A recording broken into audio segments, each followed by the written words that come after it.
These 7 lessons are what got me to 70,000 subscribers on YouTube, and if you implement them today, you'll be able to get there a lot quicker than I did. Now, the first one is focusing heavily at the start on search-based content. There's over 3 billion searches made every single month on YouTube from people looking for answers to questions. If you focus on creating content that answers these questions, you will not need to worry about the algorithm recommending your content and pushing it out to new people. You could literally have 0 subscribers and begin getting consistent views on your first video if you do this right. But how do you actually do it? Well, I simply look at the questions people ask me all the time, and then I turn those into content. If your audience is asking a question, chances are many other people are too. And if you don't have an audience already asking you questions, you can look at your clients and customers. What are they constantly asking you that you could turn into videos so that A, you can send those videos to those people and help them, but B, you can also reach the hundreds of thousands, if not millions of other people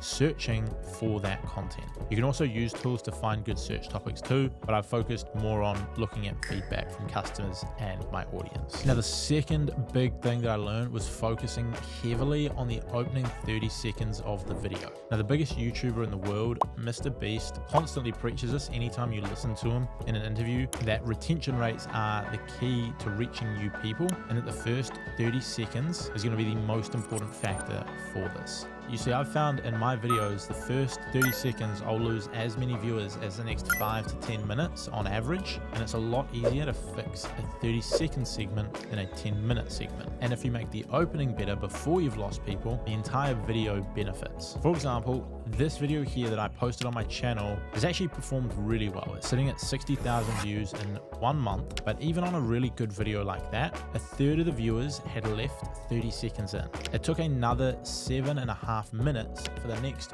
third of people to leave. So as many people left in the first 30 seconds as they did in the next 7 minutes. And so if I'm looking at how I can improve my retention, it's going to be way easier to just improve that hook, improve the start of the video, make it a little bit more catchy. Maybe it comes down to the edits, than it is going to be to fix the whole rest of it. Now, the third big thing that I learned along the way, and I wish I'd learned this one sooner, is improve your audio first, your lighting second, and your video third, in my opinion. Now, I did this the other way around, and I'm no expert whatsoever on gear, but if you have a good mic, which might cost you $100, and you get some good natural lighting, you can create a pretty good video on your iPhone and do just fine. The audio will sound clear, it'll look good with the lighting, the iPhone's got a decent enough camera. However, when I went and started out, I didn't really know much about this, and I bought a camera that was about $2,000, and without a good mic and good lighting, it looked pretty awful. And in fact, it looked pretty much the exact same as I was getting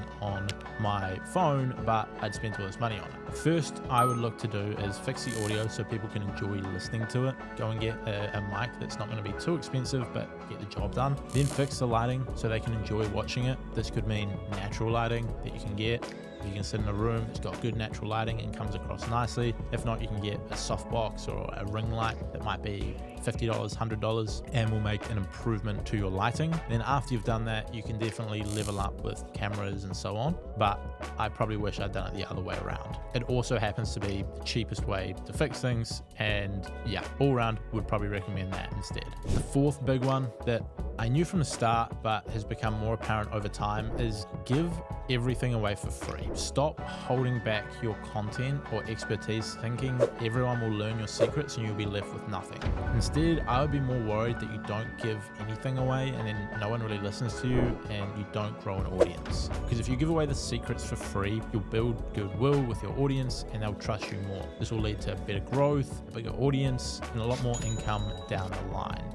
I found that people will always happily pay for you to speed up the process or to do the process for them. And there's no way you're going to struggle to make an income if you have a massive group of targeted people who know, like, and trust you and follow you to learn something specific. It just won't happen. Number 5 is persistence above tactics. Because above all, simply creating a video every single week over a long enough period of time, slightly improving it each time will get you results. I pretty much can guarantee you that if you post a video a week for the next year and focus on improving it every single time, you will get results. Even if you ignore all the tactics, just genuinely doing it consistently, you will get results. And then if you add in the tactics and you watch videos like these and other videos on YouTube that are going to give you little tips for SEO and titles and thumbnails, then the results are going to be better. If you need help with the editing and the planning and the scripting of this to make it more achievable, I'll leave a link down below to my agency in the description. We can help you with all of that stuff there.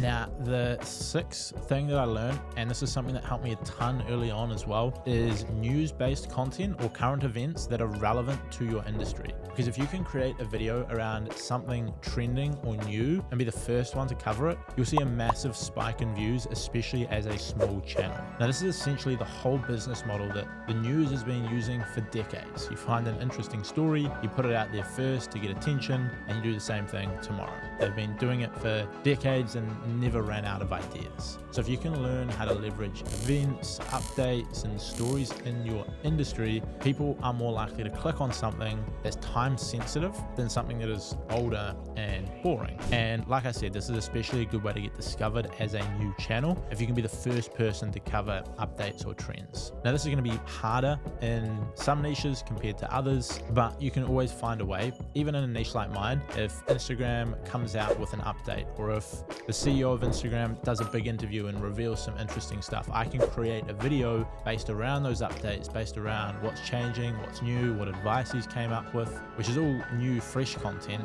and is a nice mix. You can also talk about new platforms or new features or things like that. If you're in the fitness space, you can talk about new trends or new diets or new creators or new theories that are popping up. And so there's always going to be a way for you to somewhat incorporate this and get a nice boost in your reach. And then finally, number 7, and this is one I stole from Alex Hormozy, but it's simply go out there and do cool stuff. It's simple, but it really does help. One of the best hacks you can use to grow on social media in general is get off social media, go do something cool, and then talk about it. Whether this is going on an amazing hike, documenting it, and then creating some awesome content about it. Or maybe it's building a really solid business over a few years and create content explaining how. Business advice that comes from someone with a great business is going to be 10 times more interesting than theory. In my situation, I grew Instagram pages for myself and for clients, and then I came on and talked about it on YouTube. So I understand it's not really getting off social media, but it's more doing the work and then talking about it. My situation, I guess, is slightly different considering I cover social media. But even this video here, I built my YouTube channel and then talked about it. And so that's a really good framework you can look at for how to get results. You help your clients, you build your business, you learn your skill, you go out and you do cool stuff, and you create based on that.